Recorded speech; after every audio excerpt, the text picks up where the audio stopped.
looking back at 2015 as we count down to 2016. Last night, we took a look at the top weather stories of the year, and tonight, News 18's Brittany Tyner takes a look back at an ever-changing year for Purdue University. 2015 was another year geared towards student affordability at Purdue University. It started in May when the Board of Trustees endorsed a tuition freeze for the fourth year in a row. Combination of a lot of good work by a lot of good people. Just trying to be more efficient about everything we do. It'll also be 4 consecutive years students at the West Lafayette campus won't see an increase in room and board rates. The trustees voted to keep rates flat for 2016 to 2017.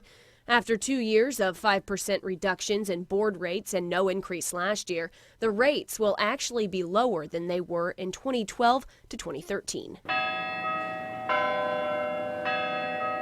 Purdue also announced a new way to help students pay for college. It's called income share agreements. A student would sign a contract with an investor. The investor then pays for education costs and in return gets a set percentage of the student's income for a set period of time after they graduate. We'll see. It may or may not attract interest, but if it does, again, I think it could be the right answer for some students. And an announcement was also made for high school students.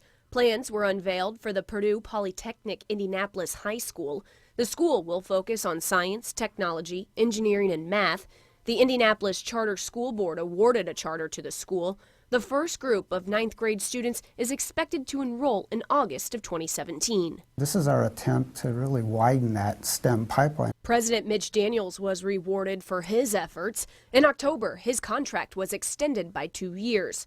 The trustees also awarded Daniels 90% of his at-risk pay for 2014 to 2015 and increased that at-risk pay from 30 to 50% while holding flat his guaranteed salary of $420,000. We never expect that portion of his pay to be easy to get all of it. In fact, we're making it pretty darn difficult. That's the way he wants it. Daniels was in the headlines the next month after student organizers and protesters met with him in a closed-door meeting.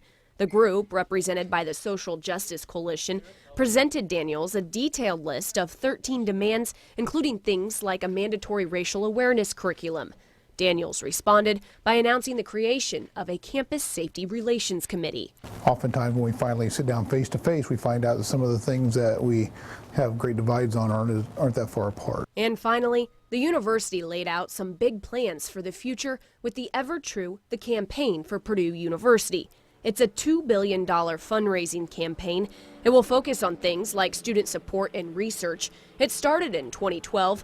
Daniels says that was a time to see if the end goal was even possible. We've had some record-breaking years. We were very encouraged. Numbers of Purdue friends and alums giving money has gone way up, and that gave us the signal that we could aim as high as $2 billion and more. Daniels hopes to raise the money by 2019, the same year as the university's 150th anniversary. Brittany Tyner, News 18.